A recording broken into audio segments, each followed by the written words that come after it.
Good afternoon. My name is Zachary Hodge, and today I'm going to be talking to you a little bit about the roles and responsibilities of canine and law enforcement. I apologize for the setting. I'm actually here in Iraq, so I apologize for the informal setting. Myself being in the military, I've had the opportunity with working with very many canines, both here on the battlefield as well as back home, and able to see them in action both on the battlefield and in training. Myself would like to be a law enforcement officer whenever I get out of the military, so doing my research for this particular topic was very interesting to me, and I hope with the information I provide you today, you enjoy it as well. To better understand the world of police canines, we need to take a look at a couple of different facets. We're going to look at the history, as well as the daily duties and responsibilities, and we're also going to take a look at the breeds utilized by law enforcement today in the United States. At ProtectionDog.com in October, I was able to get some really good information about the history and develop some sort of a timeline to how we got where we are in the United States utilizing canines in law enforcement. Canines have been used in personal combat since the beginning of recorded history. And in World War II, they were used on the battlefield for the first time to help detect against ambush from the rear. With their keen sense of smell, they were able to detect the enemy as well as they were able to track. So they were an amazing resource. That resource was also utilized in Vietnam. And it was at this time in Vietnam, around 1970, that the United States began a program to begin training handlers and canines for a law enforcement function. However, in World War II, Europe began developing their own programs. So they took hold of this capability a little earlier than we did, and they began developing programs to train the canines, the handlers, as well as they instituted strict breeding standards. We'll talk about that a little more later. So in 1970, the United States adopted canines officially for police work. The duties of a canine vary depending on the particular canine they are.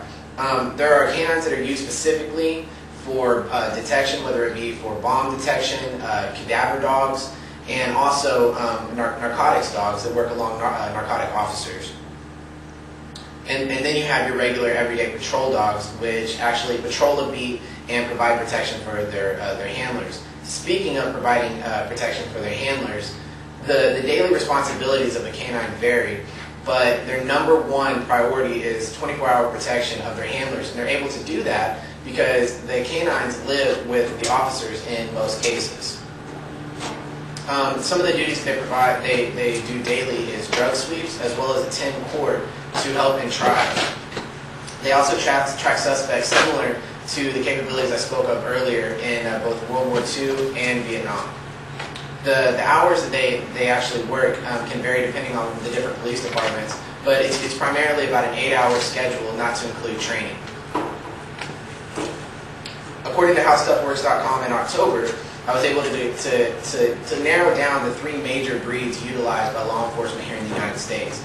Number 1 would be the German Shepherd, and a close second would be the Belgian Malinois. Coming in third would be the Labrador Retriever. The German Shepherd and the Belgian Malinois are primarily used as an all-around police canine to, like I said, do the patrols as well as wonderful protection for their handler. The Labradors, due to their immense capability of sense, of smell, are used more for the detection. They're also good in that fashion because they're not as large as the first 2 mentioned canines and are able to get into areas not accessible to other canines. The German Shepherds and the Belgian Malinois are also many times brought over from Europe. If you remember, I said that in World War II, Europe got a little bit ahead of us in developing programs to institute the military working dog program in a civilian sense of law enforcement. When they instituted the strict breeding standards, they developed an amazing police canine dog. And the United States realizes that, so in many cases we bring over those dogs from Europe with certifications, which also aids in any sort of court case that a canine may have to go in for. The handlers can provide a certificate of training that they received in Europe, so that's a bonus there.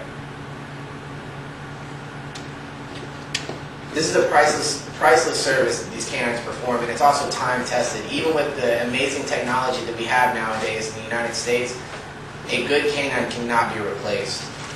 And like I said, it's time tested, so it's been proven. And hopefully in the future, it allows for many other departments to adopt this resource that we have at our disposal, and it's more widespread. A fun fact that I learned during my research is that as more and more departments are taking on the canines for use, more and more technology to help protect the canine is being developed. And as it stands now, actual vests are being developed for the canines. So I hope to see in the future that many other departments take on this resource that we have available, as well as technological advances aid in our best friends. Today we covered the history, as well as the duties and responsibilities and the breeds utilized in this. Thank you for your time. Thank you very much.